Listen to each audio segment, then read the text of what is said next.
Bonjour tout le monde. Bonjour à tous, bienvenue dans ce webinaire. On vous laisse euh, encore une toute petite minute pour nous rejoindre. Je vois qu'il y a déjà plus de 24-25 personnes. Justement, bonjour, bonjour Nathalie. N'hésitez pas dans le chat à nous dire où vous êtes et peut-être aussi combien de biens vous gérez. Sachant que, comme vous le savez, il y a deux façons. Donc, on peut dans le chat nous dire à nouveau où vous êtes, combien de points vous avez. On est ravi de vous avoir. Et puis, si vous avez des questions sur lesquelles vous voulez qu'on réponde, il faut vraiment pas utiliser le chat, il faut utiliser la question-réponse Q&R qui sont en bas du Zoom. Et c'est là où en fait on prendra vos questions. Donc vraiment, si vous avez des questions un peu sur ce qu'on va raconter, ce dont on parle, vous n'êtes pas d'accord, ou n'hésitez pas à utiliser le Q&R. Mais voilà, donc juste, tant qu'on va lancer, on va dire coucou et bonjour, donc Elodie de Brest, je vois Christophe à Porticcio, si logement, un autre Thibaut, très bon prénom, Orléans 25, Livia Paris. 15 logements à Paris. Donc n'hésitez pas à nous dire aussi où vous êtes, puisqu'on va parler de régions en France. On pourrait essayer de faire ça. Et bien sûr, on comptera aussi sur vos réactions. Hein, vous poserez les questions d'ailleurs aussi, pour savoir ce que vous pensez, ce que vous voyez, parce que après tout, on est là pour discuter avec vous et parler ensemble du marché. Hop, On a vraiment toute la France. C'est ouais. Beaulieu, Lyon, Vichy, donc Stéphanie Gilles, Nadine, Nîmes. Basile, 250 logements, Laval, bonjour. Pascal, je remonte la route, pop, pop, pop. Station de ski. Il y en a un code mystérieux qui apparaît. Euh, deuxième. voilà, voilà, Ok. ok. Donc, merci à tous. Je crois qu'on peut pouvoir commencer. Je te laisse driver. Ouais, super. Alors, bonjour à tous. Aujourd'hui, on est là avec Thibaut, mais on ne s'est pas présenté. On va peut-être commencer par là. Donc, Thibaut, si tu veux, je te laisse te présenter pour commencer. Après, j'enchaîne. C'est parti.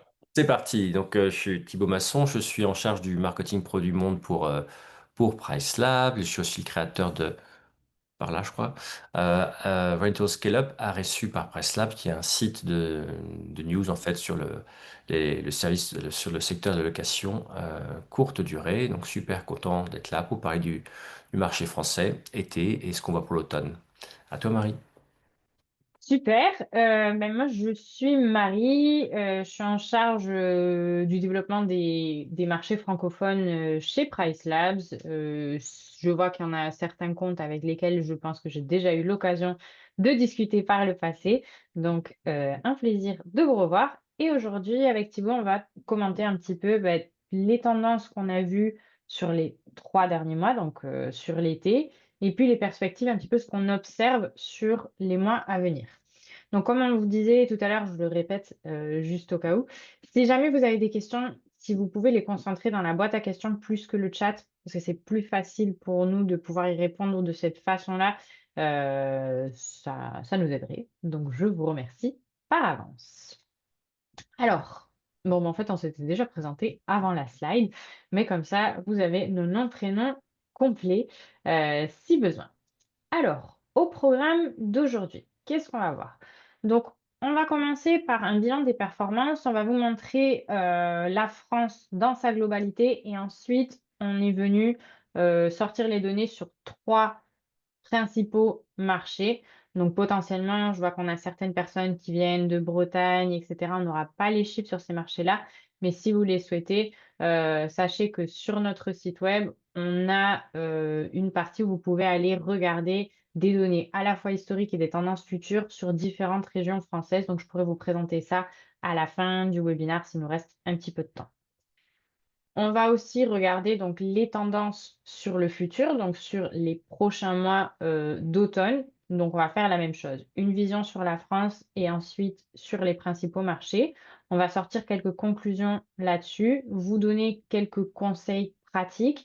Et ensuite, on va vous montrer dans Price Labs qu'on a lancé pas mal de fonctionnalités ces derniers temps. Vous en êtes sans doute, pardon, rendu compte. Donc, on va vous montrer comment les utiliser, lesquelles peuvent être intéressantes, celles que vous utilisez peut-être pas à l'heure actuelle, mais qui potentiellement pourraient vous faciliter la vie et justement vous aider à mieux gérer ces périodes d'entre-saison, puisque l'automne, sur la plupart des marchés, on se retrouve en fait entre cette période d'été qui est potentiellement forte pour vous et on glisse vers la basse saison dans certains cas, ou au contraire, c'est la pré-saison si vous êtes notamment sur la montagne. Donc, comment venir gérer au mieux ces périodes un petit peu d'entre-deux finalement, si je puis dire. Ouais, et je suis d'accord avec toi, parce que c'est aussi pour ça qu'on fait effectivement ce séminaire, exactement comme dit Marie, c'est vraiment, je pense aussi que alors, on va parler d'octobre, novembre, décembre, c'est vraiment une saison intéressante, puisque finalement, euh, c'est comme dans la vie, il y a des hauts, il y a des bas, mais ce que j'ai envie de dire, c'est que finalement, c'est pas aussi, j'ai pas envie de dire que c'est facile la haute saison, je mets mes prix très haut et ça remplit très vite. C'est pas aussi facile que ça, bien sûr, la haute saison, mais là, c'est une saison qui est bien intéressante, enfin, dans le sens où euh, les week-ends deviennent quand même très importants, il y a tous les pas bas, il y a les vacances, là, tout ça au milieu, et puis, ou même par exemple, si on pense à Halloween, c'est sur un marché comme Disneyland, c'est énorme, il y a beaucoup de Mhm. questions autour de là. Donc c'est vraiment un moment où regarder les données est drôlement important dans son propre marché parce que c'est vraiment, c'est souvent pas facile. Voilà. Donc je suis aussi ravi qu'on fasse ce truc-là et à nouveau et qu'on voit ce que vous nous disiez, ce que vous voyez dans le marché, c'est aussi important. Ouais. Exactement. Et après, donc, on fera une petite conclusion et puis une partie questions-réponses. Et je vois, avant qu'on commence, je vais juste répondre à une question sur est-ce qu'on peut faire un tour d'horizon concernant les personnalisations, comptes, groupes, annonces, etc. Ça va pas être l'objet du webinaire d'aujourd'hui, mais si vous allez dans la partie formation de Price Labs, on a deux formations. On en a une sur tout ce qui va être personnalisation basique. Si vous ne l'avez pas suivi, si vous commencez, je vous encourage à commencer par celle-ci. Et après, on en a une un petit peu plus avancée où on peut rentrer un peu plus dans le détail. Et sinon, sur notre chaîne YouTube, j'avais filmé, il faut que je la mette à jour, mais on a une vidéo où je présente toutes les personnalisations, comment créer des groupes, etc. Donc pour aujourd'hui, on va se concentrer sur certaines personnalisations sans rentrer dans le détail de chacune d'entre elles parce que sinon ça ferait un webinaire qui risquerait d'être un petit peu long. Donc on va se Et- concentrer sur un certain contenu et après, vous inquiétez pas. Ah ben, je crois que Thibaut a envoyé les pages de formation dans le chat, donc vous pouvez cliquer dessus et vous pouvez vous inscrire. C'est des webinaires en direct qui sont animés donc par l'une des personnes de l'équipe France. Super. Alors, on va faire le bilan de l'été en France. Peut-être avant qu'on donne nos chiffres, je ne sais pas si vous voulez nous donner votre ressenti sur l'été, puisqu'on a des personnes d'un petit peu, des gestionnaires d'un petit peu toutes les régions ou de diverses régions. Est-ce que vous avez un ressenti plutôt positif de l'été? Est-ce que vous avez noté un ralentissement, une accélération? Quel est votre ressenti au niveau de vos logements? Je vais vous laisser quelques petits instants et ensuite, je vais basculer sur la slide. Qu'en penses-tu, Thibaut? En Tu toi, tu as peux. déjà vu les chiffres alors. Je suis intéressant. Moi, je vais peut-être la boîte de tout le monde, parce qu'effectivement, je plantais un petit peu en disant c'est facile l'été. Hein. Évidemment, c'est pas différent. Si on est comme moi, avec un pied aux Antilles, on sait très bien que l'été, c'est la basse saison. Donc, évidemment, hein, quelqu'un de Lyon le dit effectivement, c'est très différent. Bien sûr, c'est des grandes Mhm. villes, des villes de congrès notamment. C'est très, très différent. Alors, on nous dit, certains, n'hésitez pas à nous dire, hein, je vois Alexandra qui nous dit que c'est très bon été, premier semestre très mou, bon été, septembre moyen, Toussaint full. On parle là de Toussaint, effectivement, on croise les doigts pour la Toussaint a priori, ça devrait être bon. Très stable par rapport à l'été dernier dans le midi. Ok. On voit que de façon générale, on a quand même des gens qui sont plutôt contents de l'été. Donc, on va voir un petit peu les conclusions.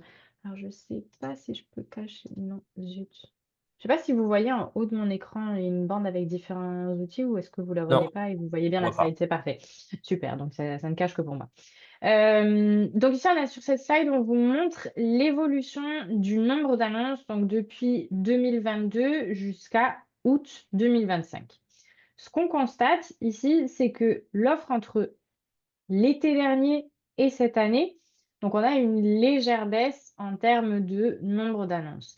Ce dont on discutait avec Thibaut tout à l'heure, précédemment, c'est que en fait, l'année dernière, on avait l'effet Jeux olympiques qui a pas mal impacté puisqu'on a beaucoup, beaucoup, beaucoup de nouveaux logements qui sont rentrés sur le marché et qui en sont ressortis très rapidement après la fin des Jeux olympiques. Et ce que vous voyez, c'est que de façon générale, bon, on a un petit peu en fait ce pic au niveau du nombre d'annonces sur l'été et une redescente au niveau donc de la période de l'automne. Cette année, le pic a été moins important, c'est-à-dire qu'on est resté sur un nombre d'annonces quand même relativement stable tout au long de l'année. Entre le début de l'année et le mois d'août, on n'a pas finalement une variation si importante. On a à peu près 23 000 annonces en plus sur le marché. Je ne sais pas si tu voulais rajouter un commentaire Non, c'est exactement ça. On voit bien l'année depuis 2022. Ce que je dirais juste, on voit 2022, on est aux alentours de 650 000, on va dire. Et là, je vois qu'on est aux alentours de 960. Enfin, c'est quand même 50% en plus en 3 ans. en 3 ans, ouais. Chapeau à tous pour maintenir des bons taux parce que malgré tout, voilà, ça a rebaissé après Olympique, mais on reste quand même sur des choses assez élevées. On est quand même sur un marché qui est très compétitif. On a vraiment beaucoup d'offres. Mais cette année, c'est vrai que cette offre commence à se stabiliser. Ça peut être dû, ben, on en discutait tout à l'heure, aux nouvelles régulations aussi qui arrivent sur le marché, qui font que sur certains marchés, on a moins d'acteurs que ce qu'on avait précédemment. Donc finalement, ça nous permet de maintenir cette offre relativement stable d'une année sur l'autre. Donc, même si on reste sur une offre, relativement stable d'une année sur l'autre, on voit que sur le mois de juin et de juillet, on a une augmentation en termes de nombre de nuitées réservées. Par contre, sur le mois d'août, on voit une légère baisse par rapport à 2024 et encore une fois, on a beaucoup discuté avec Thibaut avant, heu, c'est aussi normal puisque, on avait l'effet Jeux olympiques en 2024 que, on n'a pas retrouvé sur l'été 2025. Donc une baisse de 3 sur un mois sans événement par rapport à un mois avec Jeux olympiques, ça reste quand même une baisse qui est très faible et qui n'est pas «dramatique» entre guillemets. Et Est-ce on avait que- une question. Oui, vas-y, vas-y. Pardon, fini. Non, je disais, on avait une question justement sur cet été, puisque, encore une fois, on discutait avant, notamment de la clientèle américaine, euh, qui, cette année, elle est un petit peu impactée, voire beaucoup impactée par la baisse de la valeur du dollar par rapport à l'euro. Est-ce que c'est aussi quelque chose que vous avez ressenti sur votre portefeuille? C'est-à-dire que une clientèle américaine peut être en baisse par rapport à l'année dernière, en tout cas là sur les derniers mois, puisque il me semble que l'année dernière, le cours du dollar était quand même beaucoup plus élevé que ce qu'on a là à l'heure actuelle, sur le marché. Donc c'était plus intéressant financièrement pour les Américains de venir, en Europe par rapport à ce qu'on a cette année. Donc ça, si c'est quelque chose, peu d'Américains dans votre, région en Aveyron, offre alors en Bretagne, peu d'Américains aussi, mais si vous êtes sur un marché sur lequel vous aviez beaucoup d'Américains, habituellement, est-ce que vous voyez une baisse? Si on est sur un marché sur lequel il y avait pas d'Américains et qu'en plus le dollar a une valeur inférieure à l'euro, ils vont pas Ouais. forcément venir. C'est quelque chose qui est intéressant à voir, effectivement, hein, je pense que c'est ce qu'on voyait beaucoup quand même post-Covid. On s'est dit, Mmh. tout était rempli d'Américains, que ce soit à Paris ou dans d'autres villes européennes. Souvent, ça causait américain, comme on dit. Mais le dollar ayant perdu, comme une société américaine, on suit aussi ça aussi, mais le dollar a perdu quand même 10-12% cette Ouais. année. Donc ça veut dire qu'en termes de pouvoir d'achat, peut-être que les réservations ont eu lieu. Je me demande un peu pour l'automne et l'hiver ce que ça va donner si vous êtes assez sensible. Voyons ce que ça va donner à nouveau, puisque on sait que la répercussion, généralement, si j'ai déjà fait mes plans, j'ai réservé ma loc pour dans 2-3 mois, je vais venir.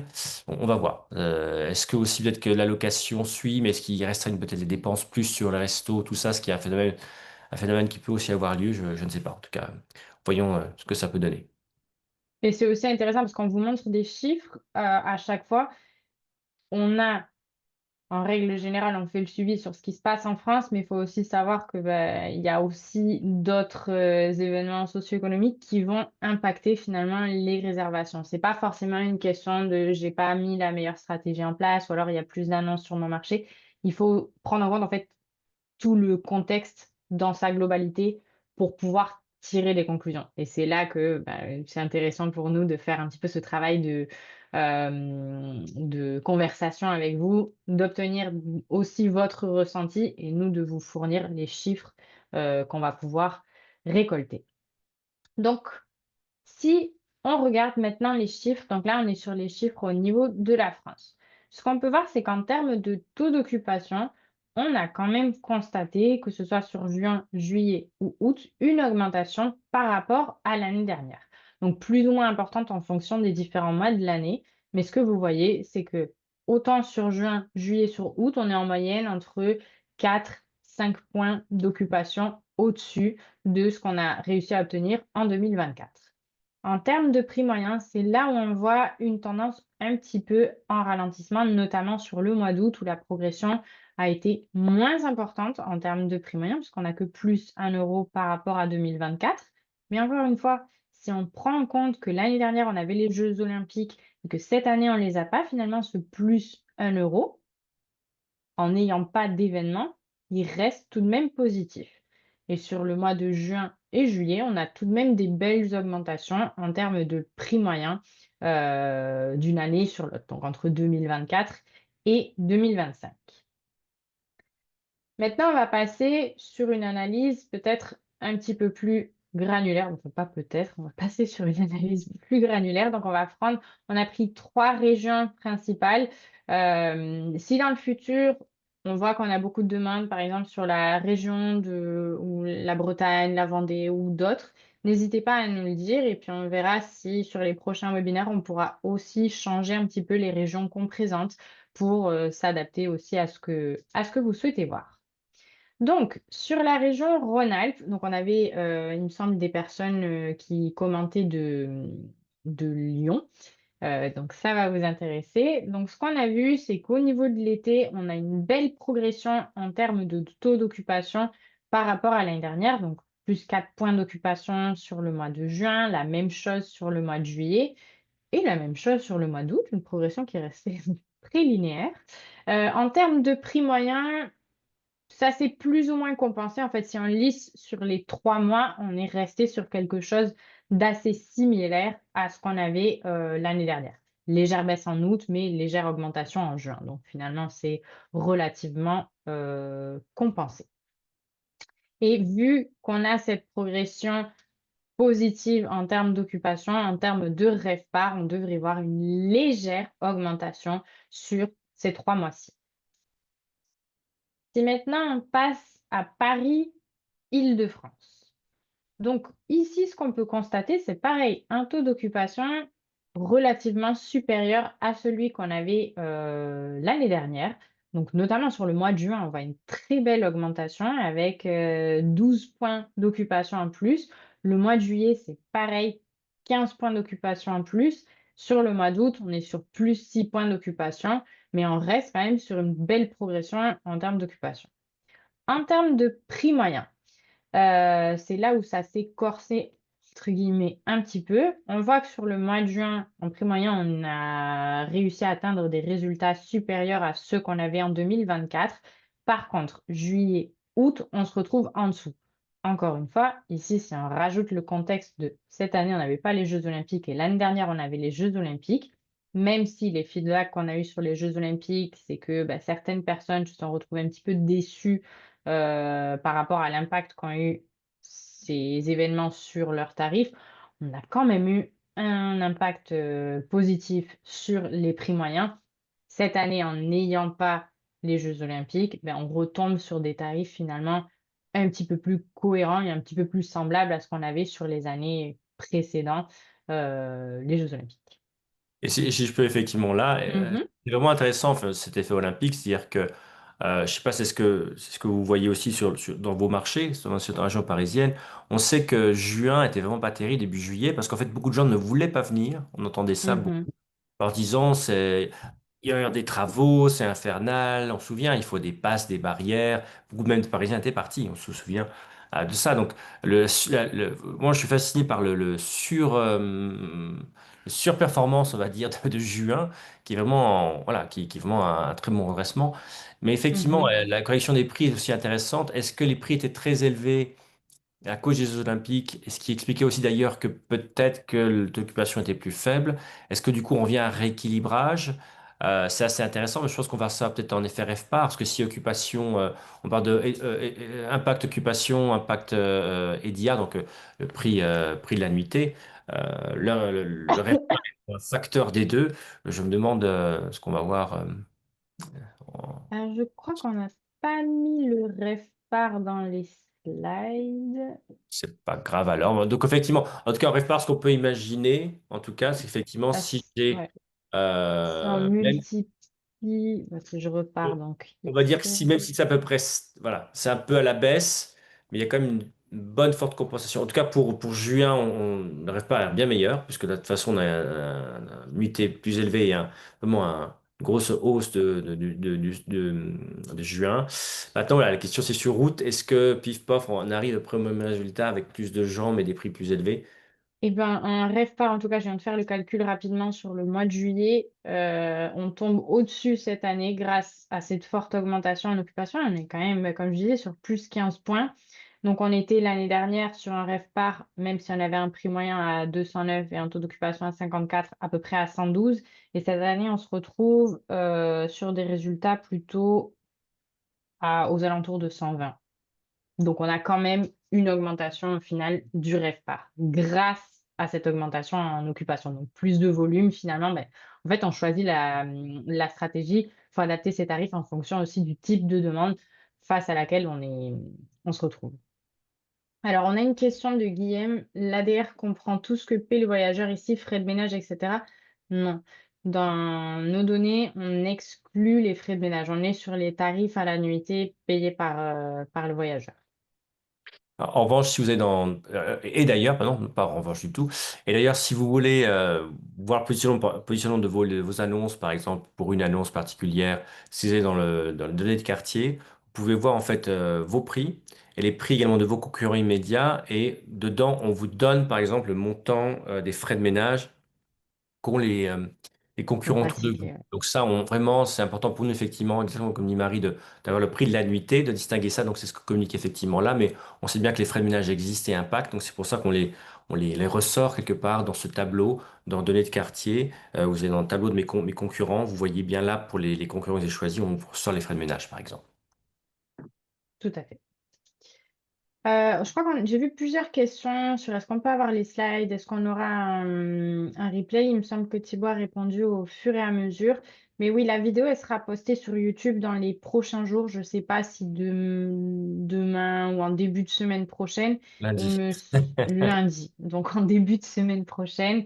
Donc vous pourrez retrouver toute l'info avec toutes les slides, toutes les données. Exactement. On vous enverra par email de toute façon le replay. Mhm. Donc même pour ceux qui sont inscrits, qui ne sont pas venus, vous aurez droit, si vous regardez ça, on est bien sûr, on sait que tout le monde est un peu de prix. Donc Occupé. on vous envoie bien sûr également les données. Et après, potentiellement, on pourrait voir pour publier un article de blog qui vous remet ces données-là. Donc ça, je regarderai ce qu'il est possible de faire et le plus rapidement pour que vous ayez toutes ces données-là. Donc on entend votre feedback, ce que vous avez envie de voir, et on vous le bah, donnera dès que possible. Alors, après la région Rhône-Alpes et l'Île-de-France, on analyse maintenant la région PACA. Donc, la région PACA, ici, alors attendez, je suis désolée, mes écouteurs n'ont plus de batterie, je vais les enlever et repasser sur mon micro normal. Je vous prie une petite seconde. Les problèmes du direct. Alors, est-ce que vous m'entendez toujours? Ah, en stéréo, c'est super. Oui, parfait. Donc, sur la région PACA, ce qu'on voit, c'est à la fois une augmentation en termes de taux d'occupation, mais également en prix moyen. Sauf sur le mois d'août où on est resté sur quelque chose de stable d'une année sur l'autre. Mais donc ici, une augmentation du RevPAR. Alors, on l'a pas expliqué parce que c'est vrai que c'est un mot qu'on a l'habitude d'utiliser.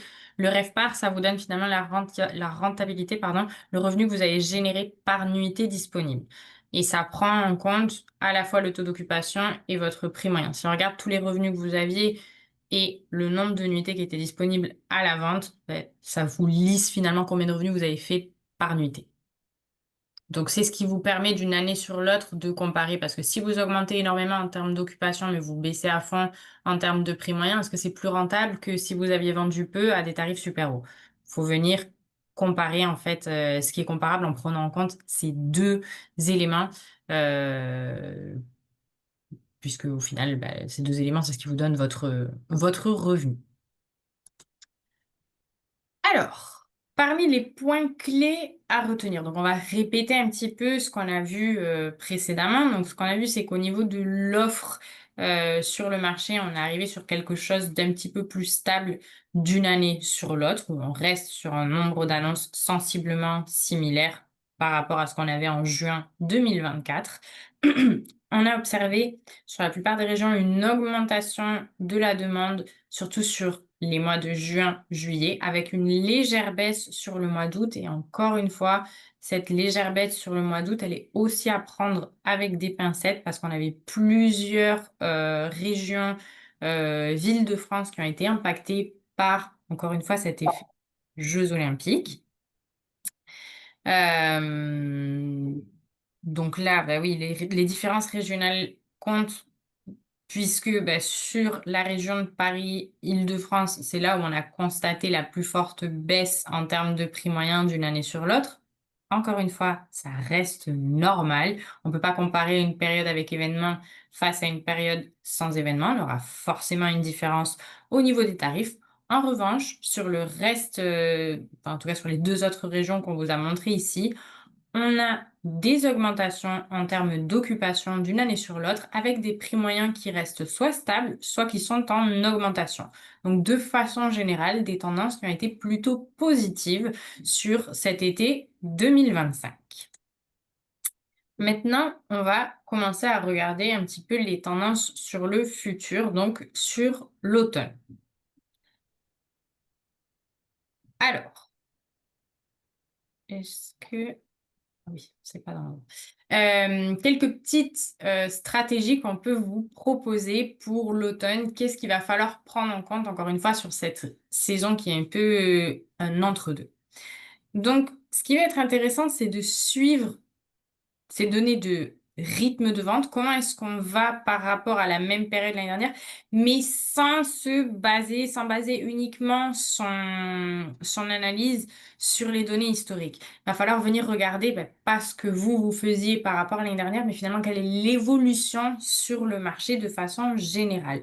Est-ce qu'on est sur une tendance de réservation au niveau global plus forte ou plus lente que ce qu'on avait l'année précédente? Qu'est-ce qui se passe en termes de prix moyen et se rendre compte qu'ici des règles assez généralistes, ce qu'on mettait en place chaque année depuis 20 ans, c'est pas forcément ce qui va correspondre à la réalité du marché aujourd'hui.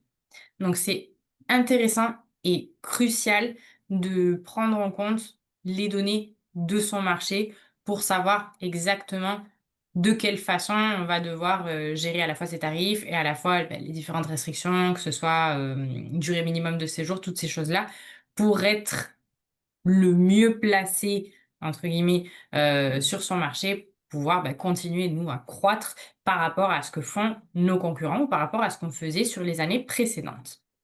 Et ici, on va soulever un point assez important, c'est que les tendances de réservation, elles évoluent et elles évoluent très vite. Ce que le client avait l'habitude de faire il y a une quinzaine, vingtaine d'années et ce qu'il fait aujourd'hui en termes de processus de réservation n'a rien à voir. Le client d'aujourd'hui, il veut de la flexibilité, il veut pouvoir réserver sur son téléphone, ils réservent énormément en dernière minute. J'imagine que c'est la même chose pour la plupart des personnes qui participent à ce webinaire, ou des personnes en général. S'il fait beau demain à Deauville et je suis sur Paris, peut-être que je vais décider de me faire un petit séjour en dernière minute et me rendre à Deauville pour le week-end. Alors que peut-être qu'il y a plus d'années, quand on n'avait pas la possibilité de réserver via son téléphone ou d'avoir accès à autant de plateformes et la possibilité de réserver autant en dernière minute, les réservations tombaient plus longtemps en avance. Donc cette fenêtre de réservation, elle tend à se réduire et ça, c'est un effet qu'on a vu s'accélérer depuis notamment le Covid, pareil pour cette demande de flexibilité. Donc, il faut faire évoluer aussi la façon dont on a l'habitude de travailler en fonction de ce que le client recherche. C'est pareil pour les réservations de cette nuit avec du samedi au samedi. Sur certains marchés, ça continue de fonctionner. Maintenant, sur d'autres marchés, vous allez voir qu'on a des clients qui cherchent des séjours un petit peu plus courts, mais qui vont multiplier le nombre de séjours qu'ils font tout au long de l'année, soit sur différentes destinations, et cetera. Donc, il faut être à l'écoute aussi de ce comportement d'achat, de réservation, pardon, client. Et ce qu'on voit aussi, c'est que là, sur l'automne, sur cette région automne, sur cette saison, pardon, automne, début hiver, le système, enfin chez Price Labs, on détecte que le client tend à concentrer ses réservations sur les périodes de plus forte demande. Donc ça va être les week-ends, s'il y a des événements spécifiques, jours fériés et également les vacances scolaires. Donc il va falloir aussi adapter sa stratégie par rapport à ces pics de demande-là et du coup les creux de demande qu'on va observer sur le reste de la période. Je sais pas, Thibaut, si tu voulais rajouter quelque chose ou si tu es en train de répondre aussi aux questions par écrit. Je faisais un peu les deux, mais j'ai répondu aux questions. C'est un peu ce qu'on se disait, c'est effectivement, c'est un peu on dit au préambule, on dit c'est le grand jeu de l'automne, hein, c'est de ne pas se rater sur les grandes dates. Et comme tu dis, effectivement, et je vais lier à la question qu'on nous pose, c'est il y a des dates qu'on connaît. Les dates de la Toussaint, c'est les vacances à Toussaint sont les mêmes partout en France, donc on peut anticiper. Donc on sait que bien, comme on parlait de l'époque des Américains, on sait très bien que les vacances à Toussaint, c'est vraiment des vacances très nationales quelque part, où la demande Mhm. est avant tout nationale. Euh, donc là, c'est quelque part qu'on peut encadrer. Maintenant, il y a aussi les événements qu'on peut prévoir dans sa région, comme les concerts utilisés. Et quelqu'un nous demandait d'ailleurs dans ces questions sur les... Je reviens là. Natacha nous demande si c'est aux utilisateurs, clients Press Labs, d'ajouter les événements à Paris, comme par exemple la Fashion Week ou des vacances scolaires. Ou est-ce qu'ils sont déjà inscrits dedans? Ou qu'est-ce qui se passe si j'ai un événement où est-ce que je vois, où est-ce que je vois dans Price Lab en gros qu'il y a déjà des événements? Deux, s'il y a un événement que je sais qu'il existe que je vois pas, est-ce que je peux signaler à Price Lab, je le dirai. Ou la dernière question subsidiaire, c'est est-ce que Price Lab au final n'est pas capable de détecter des événements, même si il y a rien dans le calendrier? Donc, tu me vois venir, je te laisse répondre. Alors, je montrerai où aller regarder, où sont situés ces événements, mais sachez que la Fashion Week, le concert, je pense au concert de Lady Gaga parce que j'ai vu tout à l'heure qu'elle passait sur Paris et sur d'autres villes d'Europe, des gros événements ou des événements qui sont répétés chaque année. On va avoir l'information. Par exemple, quand il y avait la Coupe du Monde de rugby, ça, on l'avait intégré dans le système. S'il y a demain je ne suis pas très douée en foot, mais ce genre d'événement de match de foot, le système le détectera aussi. Roland-Garros, c'est pareil, vous n'avez pas besoin d'indiquer ces gros événements à Price Labs. Ils sont déjà, nous on a déjà certains gros événements qu'on vient plugger dans le système. Ensuite, le système, s'il ne sait pas qu'il y a demain une foire ou un concert spécifique, lui, il va se baser sur l'augmentation de la demande. C'est-à-dire, est-ce qu'on constate quelque chose de différent par rapport à ce qu'on a l'habitude de voir sur cette période de l'année? Que ce soit une fenêtre de réservation qui est différente. Par exemple, d'habitude, pour le mois de février, les gens ils réservent un mois à l'avance. Et là, je commence à voir des réservations qui tombent sur le marché 3, 4, 5 mois à l'avance. C'est un comportement anormal de demande finalement. Donc, le système, en fonction de ça, il va réagir.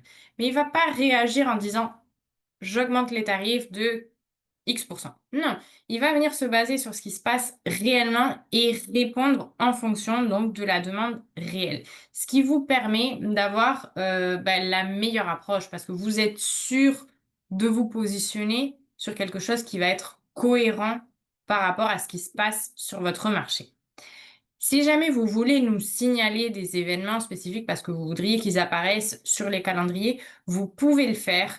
Quand vous êtes sur votre calendrier de tarification, sur la droite de votre écran, vous avez les informations sur vos taux d'occupation par rapport à ceux du marché. Et si vous regardez un petit peu plus en bas, vous avez la possibilité de voir déjà toutes les dates sur lesquelles on constate des événements et vous pouvez nous en signaler également. Et ça, c'est revu par notre équipe de revenus manager en interne. Donc, hem, donc si jamais vous voulez signaler un événement en plus, faites-le. Il y a pas de problème. On viendra le revoir. Voilà, c'est le cas du Sierra à Lyon, effectivement. S'il n'est pas dans le système, on peut finalement le signaler, le regarder. D'autant plus qu'effectivement, si vous le signalez à nous et c'est tous les 2 ans, quelque part, j'ai envie de dire, l'équipe de données derrière, parce qu'on est des vrais gens, des vrais humains qui regardent ça, vont Mmh. effectivement aller voir que tous les 2 ans, ce que vous avez donné l'info, tous les 2 ans, il y a Sierra, vont aller voir à ce moment-là ce qu'on a vu les dernières années. Parce que c'est l'avantage de PriceLab, c'est qu'on a des années de stockage de données, par exemple, des variations de prix sur Airbnb. Donc, c'est-à-dire que nos équipes sont capables à ce moment-là de regarder qu'est-ce qu'on constate tous les 2 ans, comme disait exactement Marie, quelle fenêtrisation on a en général, ce qui se passe, et puis après de regarder par rapport à ce qu'on voit d'habitude, qu'est-ce qui se passe cette année, est-ce que c'est normal ou anormal par rapport à ça. Donc, signaler les événements, et sachez que bien sûr aussi, on a la détection. Ça me paraît très important de signaler ça si vous voyez quelque chose qu'on devrait avoir. Et surtout, à nouveau, dans ce moment-là, je trouve que c'est vraiment un très bon exemple. Gilles, merci pour ça. De dire, il y a l'événement là et c'est tous les 2 ans. La périodicité est vraiment, vraiment importante pour que fasse un bon boulot. Mmh. Si vous pensez qu'ils ne l'ont pas vu. Merci. Et oui, tout à fait. C'est du 21 au 25 janvier 2027. Il est possible qu'on n'ait pas encore rajouté les événements pour 2027 dans le calendrier, puisque bon, même si ouais, on pourrait tarifier dans certains systèmes jusqu'à 2 ans à l'avance, ça dépend du PMS que vous utilisez. Il y en a certains pour lesquels on ne commence pas encore à tarifier janvier 2027 en étant encore en fin 2025. Donc c'est potentiellement ça, mais si vous voulez le signaler, moi je le ferai remonter aussi juste après le webinaire d'aujourd'hui. Alors, on va regarder un petit peu au niveau des régions qu'on a analysées tout à l'heure, quelles sont les tendances pour l'automne. Donc, si on regarde la région Rhône-Alpes, donc on reste sur un taux d'occupation qui est plutôt stable par rapport à ce qu'on avait l'année dernière, avec un prix moyen, enfin légèrement en baisse pour octobre-novembre, avec un prix moyen en ligne. Par contre, sur le mois de décembre, l'occupation se stabilise et on voit déjà une très belle augmentation en prix moyen entre ce qu'on avait STLY, c'est same time last year, c'est si on se place à la même date l'année dernière. Donc là, on a sorti les données en début de semaine ou fin du mois de septembre. Oui. C'est ça, fin du mois de septembre.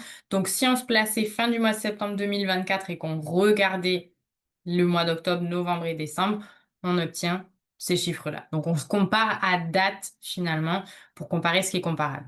Et le final 2024, donc c'est les résultats finaux, comment on a terminé réellement. Donc l'année dernière, en se plaçant fin septembre, par exemple pour le mois de décembre, on avait 159 € de prix moyen. Et le prix moyen final, une fois qu'on a terminé, on eut terminé le mois de décembre, on est arrivé sur un prix moyen de 119. Comme cette année, on démarre d'un prix moyen plus élevé en ayant un taux d'occupation qui est en ligne avec ce qu'on avait l'année dernière, potentiellement, on peut s'attendre à avoir un prix moyen final pour 2025 qui soit supérieur à 119 €. Et un point que Marie me signalait quand on préparait ce webinaire aujourd'hui, effectivement, c'est ce qu'on prévoit, hein, bien sûr, en décembre. Quelque part, on est encore loin, et comme vous le voyez, pour décembre, on est effectivement à taux d'occupation de 10% qui est équivalent à l'année dernière, mais il nous reste encore 3 mois, on va dire, et vous voyez bien qu'en termes de capacité du marché, quelque part, on n'est qu'à un dixième de ce qui réellement, on va dire, s'est vendu l'année dernière. Donc, il peut encore se passer pas mal de choses, mais pour une fois que ça part positivement, je ne vais pas être, je vais pas être négatif. C'est plutôt Si positif. la tendance se maintient, on aura des meilleurs résultats que l'année dernière. Mais encore une fois, voilà, les marchés évoluent, les tendances évoluent. Donc, on peut se retrouver avec un prix moyen qui terminera hyper au-dessus de l'année dernière ou quelque chose d'un peu plus aligné. On n'a pas encore une boule de cristal, sinon on vous dirait exactement quoi faire à quel moment. Mais en observant les chiffres, les tendances, avec les historiques qu'on a, on peut commencer à tirer quelques conclusions, à prendre avec des pincettes, puisque les taux d'occupation restent quand même, à l'heure actuelle, assez faibles. Si on fait cette même analyse pour Paris et l'Île-de-France, donc on se rend compte qu'en termes d'occupation, on est très en ligne avec ce qu'on avait l'année dernière. Pour les 3 mois, on est un point au-dessus en occupation par rapport à 2024 à date. Par contre, en termes de prix moyen, on va très très bien. Sur le mois d'octobre, on constate on est à plus 14 euros. Sur le mois de novembre, on est pareil à, enfin pas pareil, on est à plus 4 euros. Et sur le mois de décembre, on est aussi sur un prix moyen qui est plus élevé avec plus 8 euros.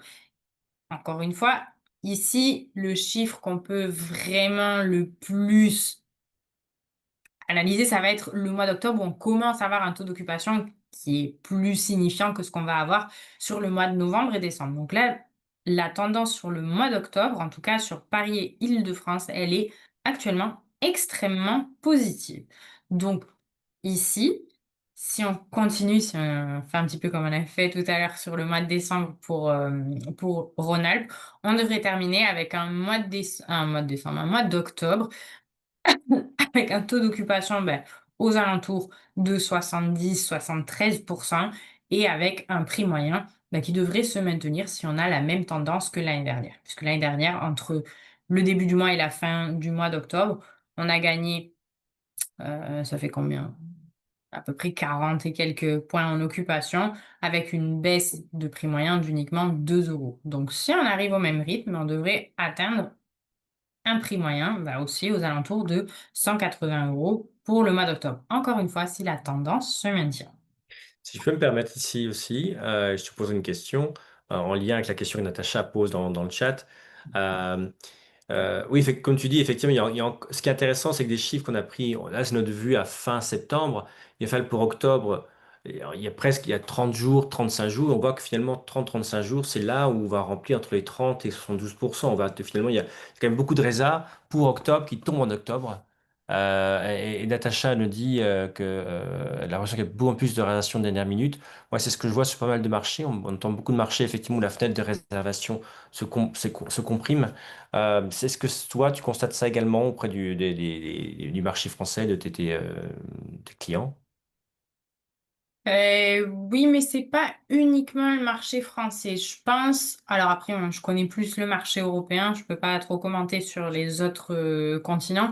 Mais au niveau du marché européen, on a cette même tendance. Et ça, c'est facilité. Ben, comme j'expliquais tout à l'heure, on peut réserver depuis son téléphone. Donc, je suis à ma pause café, cigarette au travail, et puis je vois qu'il fait beau ce week-end à Budapest.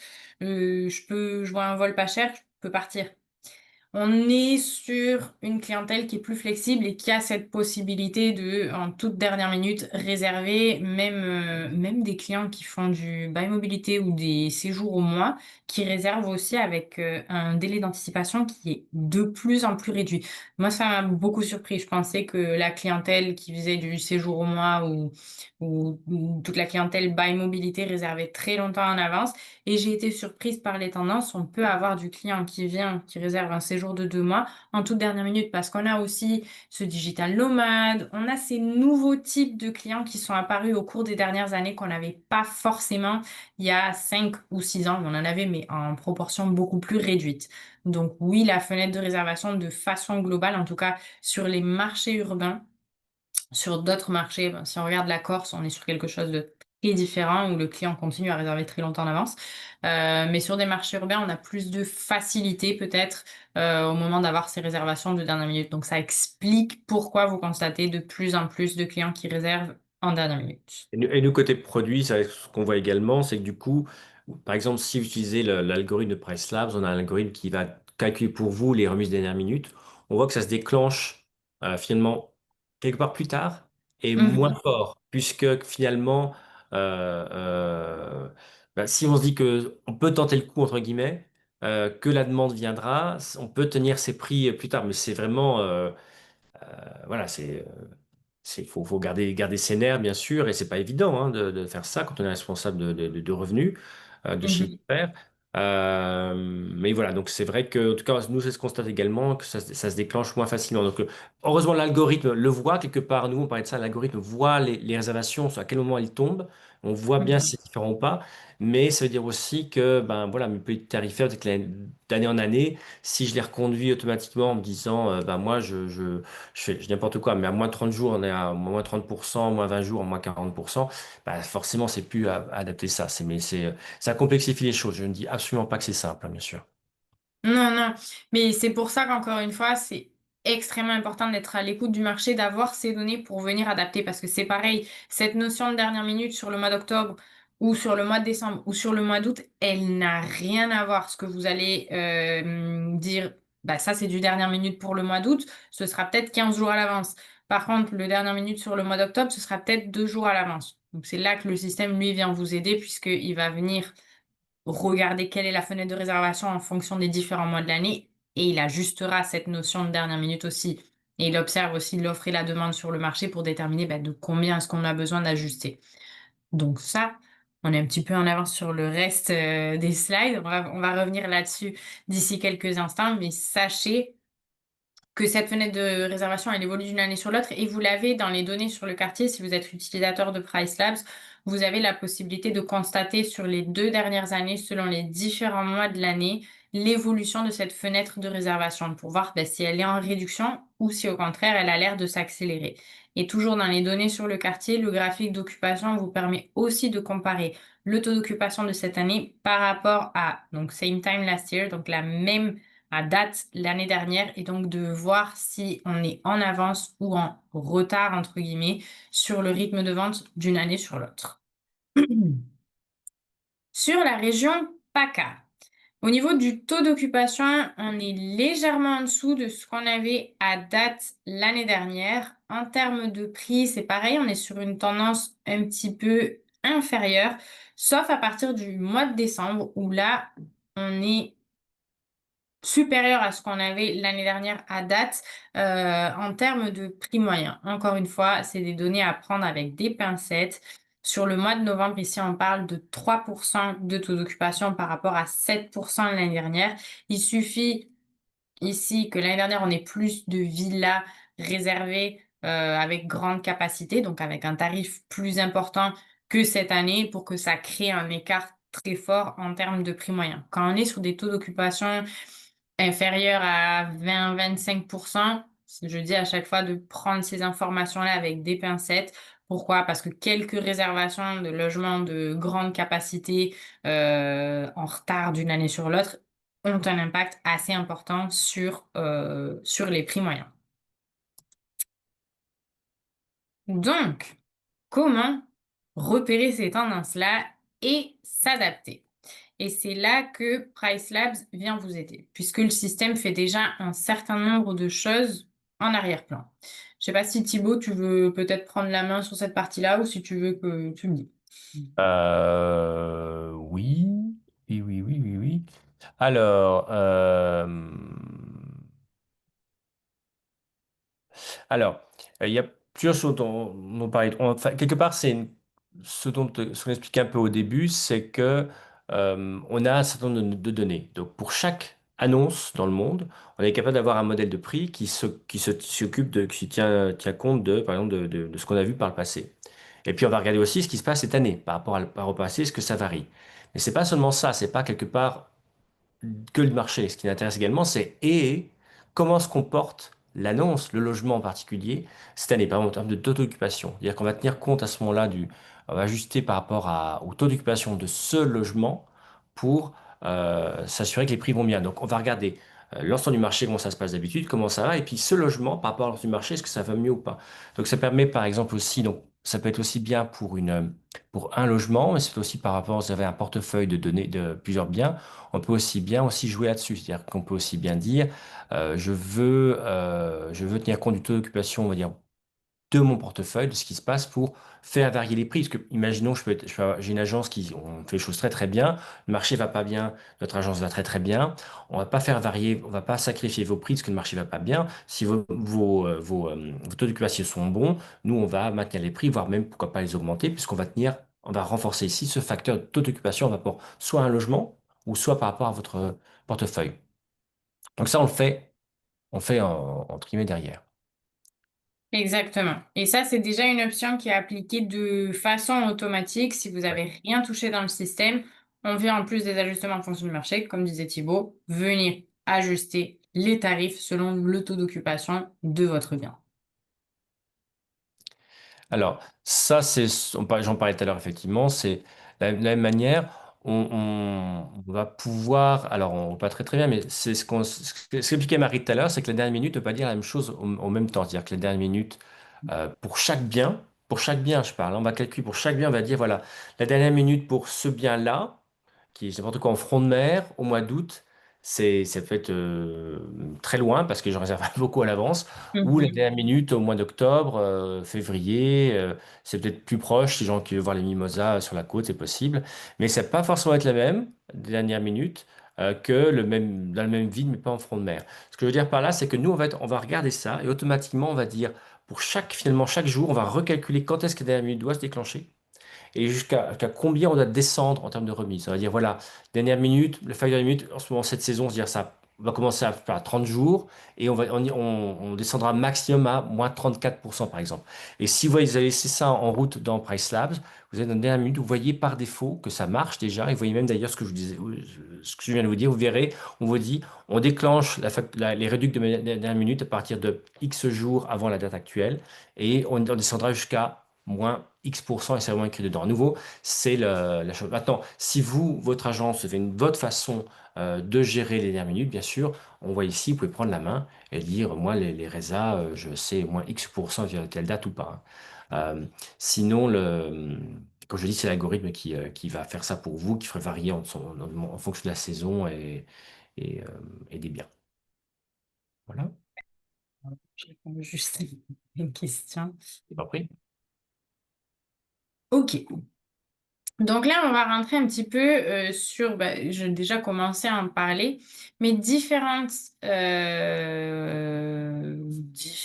endroits dans Price Labs où vous allez pouvoir retrouver plus d'informations sur votre marché, non pas forcément pour vous amener à mettre en place quelque chose, mais peut-être pour comprendre, avoir plus de contexte sur pourquoi est-ce que le système pousse ou baisse vos tarifs sur telle ou telle date, comment va le marché, est-ce qu'on est sur un marché, comme l'expliquais tout à l'heure, en ralentissement, en accélération, est-ce qu'on voit que la tendance de réservation est plus forte en dernière minute cette année par rapport à ce qu'on avait l'année dernière. Donc, si vous êtes au niveau du logement, du calendrier de tarification de votre logement, vous avez plusieurs onglets. Le premier qui est votre calendrier et c'est sur le deuxième, les données sur le quartier sur lesquelles vous allez pouvoir retrouver ces tendances futures à la fois en termes de tarifs, mais également en termes de taux d'occupation. Le premier graphique vous permettra de venir comparer vos tarifs par rapport au marché. Le marché est divisé en trois segments. Euh, Grosso modo, si je résume, la partie grise ici, ça représente les tarifs des logements plutôt économiques sur votre marché. En rose fonctionné sur la partie centrale du marché et en rose pâle sur les logements les plus chers. Vos tarifs, ils sont représentés par cette ligne noire continue. Et la question qu'on avait tout à l'heure sur les événements, vous voyez toutes ces petites lignes violettes ici?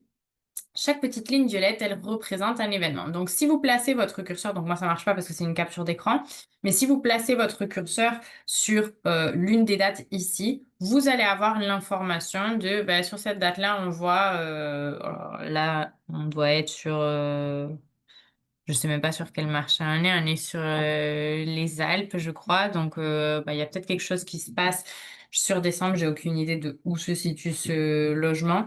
Mais là, le 1er novembre, fin novembre, fin octobre, début novembre, on a la Toussaint. Ce serait dans l'Est, j'aurais dit que c'est à Saint-Nicolas, mais bon. Ah ben voilà, c'est peut-être ça, hein. Je 6 sais pas où décembre. est chalet, donc aucune idée. Mais voilà, pareil, sur la fin de l'année, on aura ces informations-là. Si sur ce mois ici, on a, je sais pas, chute de neige. Alors, je sais pas si ça, on le prend comme événement. Mais on pourrait. On le signalera à notre équipe de revenu management. Ce serait marrant que vous ayez dans vos calendriers. La neige est tombée. Mais c'est Tombera, aussi la neige difficile à tombera. prévoir, ceci dit. Chaque année, c'est de plus en plus difficile à prévoir. Mais là, vous allez pouvoir aussi sur ce deuxième graphique, donc on a cette ligne rouge continue qui vous montre le taux d'occupation sur votre marché. Et vous pouvez, donc là, vous avez plusieurs options. Vous pourriez rajouter l'information du taux d'occupation l'année dernière à la même date sur votre marché pour pouvoir comprendre, ben, est-ce qu'on a une meilleure tendance cette année ou une tendance un petit peu inférieure et donc comprendre pourquoi PriceLab pousse ou abaisse un petit peu vos tarifs par rapport à ce que vous voyez dans vos calendriers.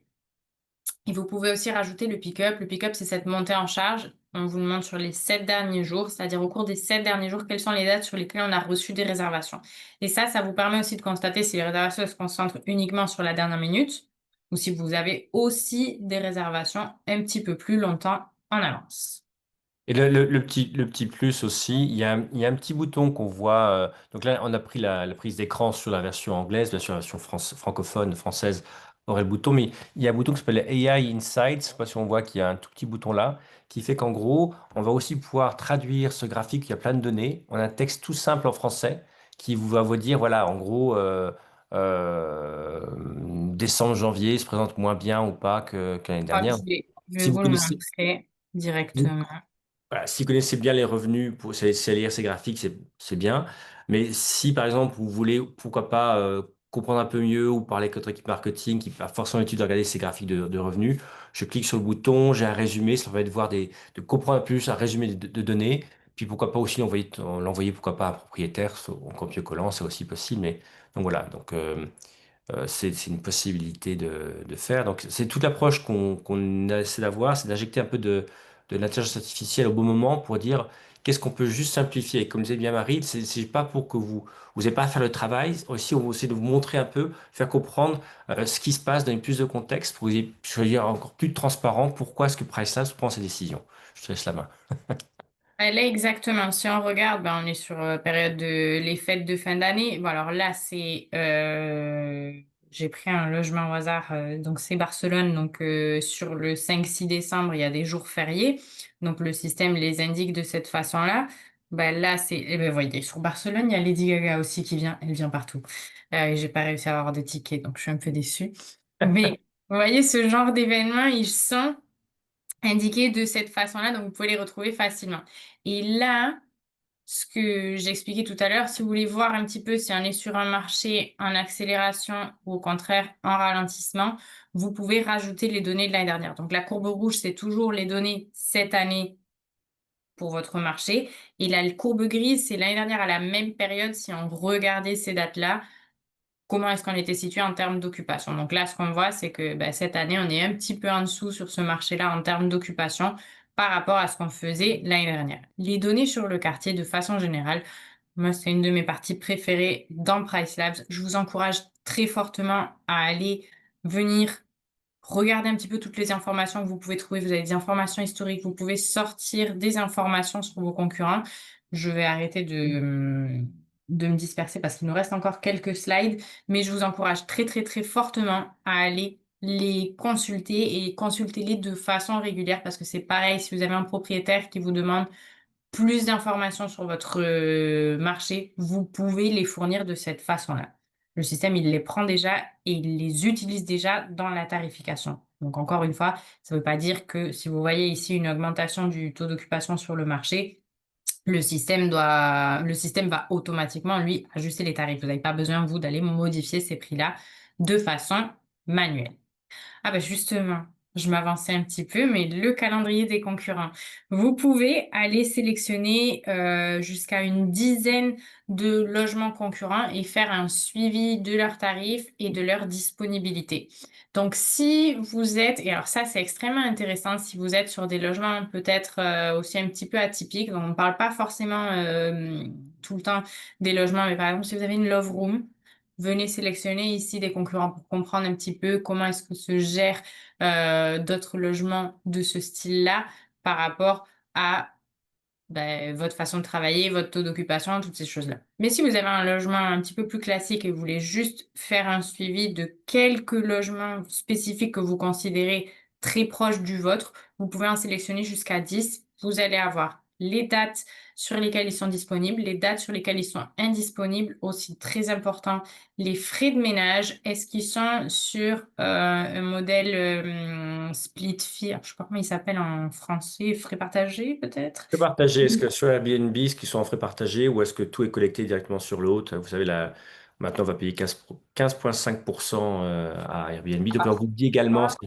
explique à nouveau les prix que vous pouvez voir. Si je regarde un prix sur Airbnb, ça me dira un peu plus la façon dont eux sont structurés, mes concurrents. C'est aussi intéressant à voir. Mhm. Et puis voir aussi les durées minimum de séjour qui sont appliquées aussi pour des logements qui vont être similaires aux vôtres, toutes ces choses-là. Pour continuer à faciliter ce travail de communication avec les propriétaires, on a lancé il y a quelques mois maintenant le générateur de rapports. Alors, comme je vous disais, j'adore les données sur le quartier, mais alors le générateur de rapports, c'est mon endroit favori dans Price Labs. Vous avez déjà un certain nombre de rapports qui sont pré-créés et prêts à l'emploi.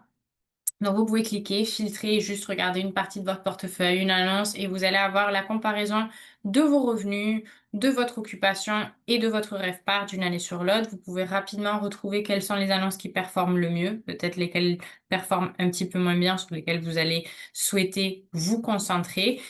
Et de façon générale, c'est des rapports qui vous aident à affiner votre stratégie, à venir donc affiner les personnalisations que vous mettez en place dans Price Labs. Est-ce qu'on voit que j'ai une très forte augmentation en termes d'occupation d'une année sur l'autre? Par contre, en prix moyen, je stagne. Est-ce que ça vaudrait pas le coup sur mon logement de venir rehausser le prix de base? Si jamais vous n'aviez pas accepté les petites recommandations d'augmentation de prix de base, peut-être que vous pourriez commencer à venir les accepter pour continuer à progresser en termes de revenus. Vous pouvez aussi créer vos propres rapports et rajouter les données qui vous intéressent et vous pouvez vous comparer par rapport à votre marché ici. Donc à la fin de l'année, si vous voulez sortir sur un groupe de logements ou sur l'entièreté de votre parc, les résultats que vous avez eus et les résultats qu'ont eu le reste des logements pardon, sur le marché, vous pouvez le faire en quelques clics. C'est très facile d'utilisation et non, c'est pareil, c'est aussi traduit en français. Là, on a le screenshot en anglais. Mais vous avez toute cette info disponible en français. Je vais juste vous montrer où aller le trouver, ce générateur de rapport. J'ai mis le lien dans le chat vers la page Ah, d'info. Ah, mais ah. effectivement. Vas-y, tu peux. Mais je suis pour être sûr d'être dans les temps. Et on est déjà à temps. Il y a plus encore 47 personnes. Merci de rester. On essaie de finir vite, vite, vite. Ouais. Merci de votre patience. J'espère que c'est intéressant pour vous. Voilà, on est à votre service. Vas-y. Donc là, le générateur de rapport, il se situe dans Portfolio Analytique. Si vous voulez utiliser les rapports préconstruits, vous cliquez sur cela. Si vous voulez créer le vôtre, vous cliquez ici et vous avez un bouton pour venir créer votre propre rapport. Au niveau des séjours minimum, alors ça, c'est une nouveauté que je trouve fantastique. Si jusqu'à présent, vous ne saviez pas trop quoi faire en termes de durée minimum de séjour, surtout si on est sur des marchés peut-être un petit peu saisonniers, c'est complexe. Il faut aller mettre en place une durée minimum de séjour pour la basse saison, la modifier pour la haute saison, puis il y a peut-être des changements qui se passent sur le marché et c'est compliqué de tous les jours venir réviser tout ce qui se passe. Vous pouvez maintenant laissez le contrôle de vos durées minimum de séjour à Price Labs. Vous indiquez le plus bas en dessous duquel vous souhaitez jamais descendre. Si par exemple, pour les jours de semaine, on est OK pour descendre à 1, mais en week-end, jamais en dessous de 2, vous l'indiquez au système et lui, il adapte les règles en fonction du marché. Donc c'est pareil, on va avoir encore cette dynamique de durée minimum de séjour par défaut. Longtemps à l'avance, est-ce qu'on peut augmenter ces durées minimum de séjour? Est-ce qu'en dernière minute, on a besoin de les réduire? Qu'est-ce que signifie la dernière minute selon les mois de l'année? Comment est-ce qu'on remplit les trous? Toutes ces choses-là. Et ça, vous pouvez le mettre en place soit au niveau d'un logement, soit vous pouvez le mettre directement au niveau d'un groupe. Et donc, ça s'appliquera pour tous les logements dans ce groupe-là. C'est hyper intéressant. Et Pardon. comme dit Barry, effectivement, ça me permet effectivement d'avoir un degré de raffinement, on va dire, qui fait par mois, effectivement, pour le semaine, le week-end, dernière minute ou longtemps en avance, différent. Et aussi, on a un facteur qui s'ajoute là, qui est un facteur de taux d'occupation à nouveau. C'est si on Mhm. s'aperçoit, par exemple, dans les 90 jours qui viennent, vous n'avez pas assez de séjours, on va peut-être aussi commencer à rendre ça un peu plus souple, la durée de séjour, mais bien sûr, sans jamais tomber en dessous de ce que vous nous avez donné comme limite minimale. Si vous voulez jamais, je dis n'importe quoi, hein, jamais de moins de 4 jours, 4 nuits, vous n'aurez jamais moins de 4. Mais ça nous permet de quelque part rendre ça un peu plus dynamique aussi par rapport à ce qu'on voit chaque mois ou ce qu'on sent par rapport à ce logement-là en termes de taux d'occupation. Mhm. Et donc ça, vous le mettez en place à l'endroit où vous mettez les durées minimum de séjour. Peut-être que jusqu'à présent, vous aviez les durées minimum de séjour personnalisées. Si vous les basculez sur la recommandation de PriceLabs, ensuite, vous pouvez regarder ce que le système vous recommande selon les différents mois de l'année. Et encore une fois, ça, c'est amené à évoluer. Si demain, pour le mois de février, tout le monde se met à réserver des séjours de 7 nuits sur votre marché, PriceLabs le détectera, non, peut-être pas demain, mais au fur et à mesure, et il viendra ajuster ses recommandations. Donc, c'est retravailler aussi en fonction de votre marché. Si jamais vous voulez un contrôle plus affiné et dire, ben, je laisse le contrôle à Price Labs sur toute l'année, sauf sur, je sais pas, ma haute saison, mon propriétaire m'oblige à faire du 7 nuits minimum. Mais je veux pas descendre, je veux pas de gestion de trous, je veux rien d'autre. Vous pouvez dire, ben, je laisse Price Labs garder le contrôle et ensuite, sur la période de l'été, je me crée un profil spécifique avec des règles différentes. Et là, donc, je peux dire avec le profil saisonnier, sur, admettons, juillet-août, je mets des règles qui me sont propres et qui ne sont pas celles que PriceLab mettrait en place en fonction du marché. Donc, vous pouvez laisser le contrôle à PriceLab, mais vous gardez quand même cette capacité de venir mettre des règles qui vous sont propres en fonction du type de stratégie que vous avez. Je suis désolée, on passe un petit peu plus vite, mais c'est pour éviter de vous retenir avec nous, même si on pourrait parler. Je sais que Thibaut et moi, on aime bien parler, donc on pourrait continuer le webinaire pendant un petit moment, mais on comprend que vous avez aussi d'autres choses à faire, donc on va arriver aux conclusions. Au niveau de l'été, on est sur quelque chose qui s'est normalisé d'une année sur l'autre. On reste sur des tendances relativement similaires avec cette légère baisse en août, comme on a pu le constater. Mais encore une fois, prendre avec des pincettes, on avait les Jeux Olympiques. Au niveau de l'automne, de façon générale, donc au niveau de la France, on est sur des tendances qui sont meilleures que celles qu'on avait l'année dernière à la même époque et on espère que ça va continuer de cette façon-là. La demande tend à se concentrer sur des périodes fortes comme les week-ends, les vacances scolaires, les événements et, très important, les voyageurs réservent plus tard. Donc ça, c'est ce dont on a parlé pas mal à un moment donné. Cette fenêtre de réservation, elle évolue et c'est quelque chose de global. C'est pas juste un marché spécifique ou une typologie de logement. C'est de façon générale, le client tend à réserver de façon un petit peu plus tardive par rapport à ce qu'il faisait précédemment. Ce qu'il va falloir faire pour l'automne, pour la basse saison, pour la haute saison, tout le temps, c'est de suivre ce qui se passe sur votre marché, rester flexible, c'est-à-dire adapter ce que vous mettez en place par rapport à ce qui se fait sur le marché sur lequel vous êtes. Si maintenant on a plus de demandes en dernière minute, peut-être que ça serait intéressant de venir flexibiliser votre durée minimum de séjour en dernière minute pour être sûr de ne pas passer à côté de ces potentielles réservations. Et puis laisser le système ajuster les tarifs et lui déterminer ce qu'on va constater, ce qu'on va considérer, pardon, dernière minute sur la période de l'année sur laquelle on est.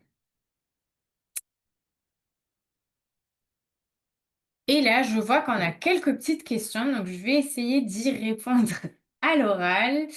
Alors, Christophe, je crois que votre question, elle était liée aux données que j'ai présentées. Donc, les données qu'on a présentées, que ce soit sur la France ou par région, on incluait toute typologie de biens. Je crois qu'on va par défaut du studio aux 6 chambres. Donc, c'est pas le tarif moyen par personne, c'est le tarif moyen de la nuitée. On avait une question de Guillaume. Est-ce que la rotation annuelle des zones ABC pour les vacances scolaires sont prises en compte pour vos algos? Tout à fait. On a les vacances scolaires, vous verrez, il apparaît juste vacances scolaires. Il n'y a pas vacances scolaires zone A, vacances scolaires zone B, vacances scolaires zone C. C'est juste toute la période de vacances scolaires. Mais le système sait quelles périodes vont être les plus fortes, puisque de toute façon, il détecte en fait ces variations au niveau de la demande. Donc, il saura si demain, c'est la zone A qui réserve le plus sur la montagne, on le verra et les tarifs seront ajustés. Mais si l'année suivante, c'est la zone C, ça peut évoluer dans le temps. Le système, il le détecte de façon automatique. Exactement. Et au final, c'est ça qui est le plus important dans les événements. C'est que je sais qu'en Jeux Olympiques, je sais qu'il y a les Jeux Olympiques, je vais me dire que le prix va être dément. En fait, ce qui compte, c'est que Mhm. l'algorithme, lui, voit à quel prix ça tombait et ajuster les prix. Donc, c'est ça qui est important. Même si je sais qu'il y a un événement, on va le signaler. Maintenant, l'algo va faire le boulot pour vous et dire à quel prix on voit ce que ça tombe. Ça qui est important également, c'est pour que ce soit plus concret. Voilà. Alors, on avait une autre question de Morgane à laquelle j'ai répondu. Vous pouvez laisser PriceLab gérer sur certaines périodes de l'année et mettre en place d'autres restrictions qui vous sont propres sur d'autres périodes. Si on souhaite optimiser au max notre rentabilité, est-ce que le mieux est de laisser PriceLabs gérer les prix et les durées? J'ai envie de vous dire oui, mais en lui laissant quand même votre limite basse de durée minimum de séjour. Faut pas que ça devienne un enfer pour vous au niveau opération. Si vous n'êtes pas dans la capacité de gérer des séjours d'une nuit et que PriceLab vous dit bah ce serait bien de faire d'une nuit, restez cohérent par rapport à ce que vous pouvez faire. Appliquer un prix minimum, c'est ce que je vous recommande aussi. Mais de façon générale, ce qu'on a vu, c'est que les utilisateurs qui tendent à laisser les personnalisations par défaut, les paramètres par défaut qu'applique le système, tendent à avoir des résultats supérieurs face à des personnes qui brident peut-être un petit peu trop le système. Parce que plus vous ajoutez de règles, en fait, plus vous limitez le système. Donc, vous pouvez limiter certaines choses du système. C'est pour ça qu'on a les personnalisations. Maintenant, si vous avez activé 50 personnalisations, je ne sais même pas si on en a 50, admettons, vous en avez activé 15, peut-être que les 15 ne sont pas nécessaires. Donc, ma recommandation, et ça, je le répète dans tous mes appels et même les webinaires que je fais, on commence d'une gestion simple, c'est-à-dire qu'on applique vraiment les règles qui sont essentielles et on peut toujours venir les étoffer petit à petit en fonction de ce qu'on observe. C'est plus facile dans ce sens-là que d'avoir activé 50 choses et de plus rien comprendre, de pas savoir pourquoi le système il pousse mes tarifs d'une certaine façon ou il les baisse d'une autre parce que vous lui avez mis trop de règles. Donc on commence petit à petit et on rajoute vraiment que les règles qui sont essentielles et après vous pouvez toujours faire évoluer chacune des règles, chacun des paramètres au fur et à mesure. Super. Ben, merci beaucoup d'être resté avec nous pour cette heure et quart presque. Paris, Euh, si les gens veulent en savoir plus, en savoir plus sur leur propre compte, qu'est-ce qu'ils doivent mhm. faire?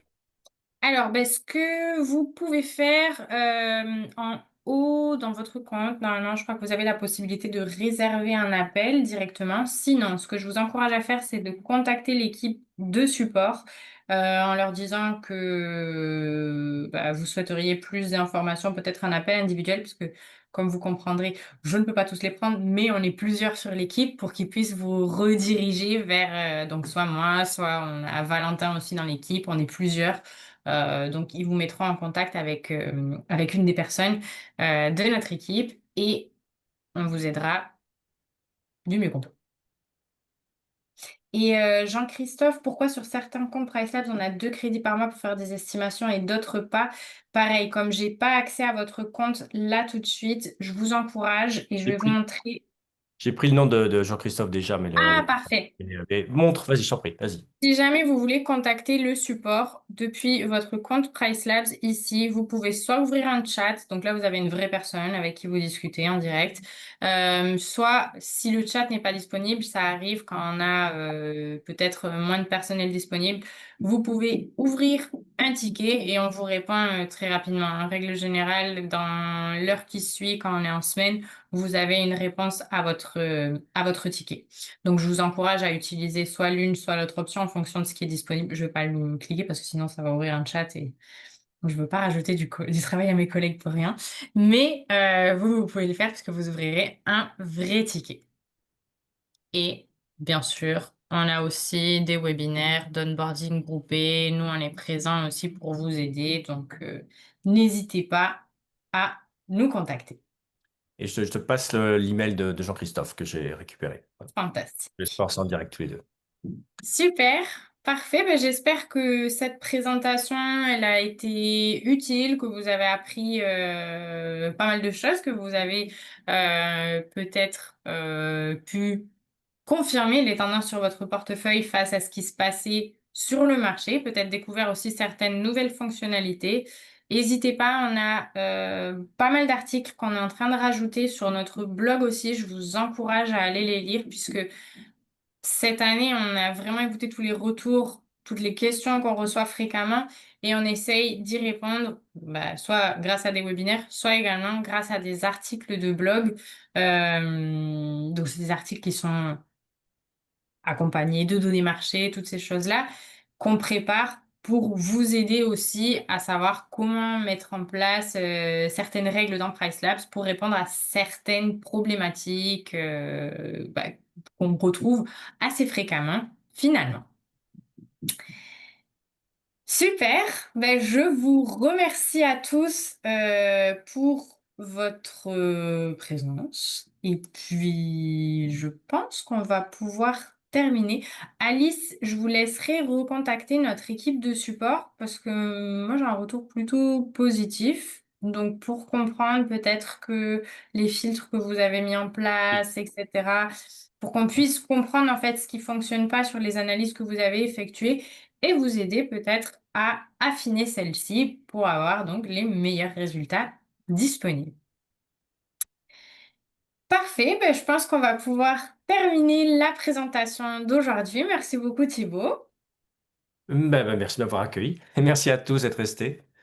Et puis je vous souhaite une très belle fin de journée. À bientôt. Au revoir à tous. Au revoir.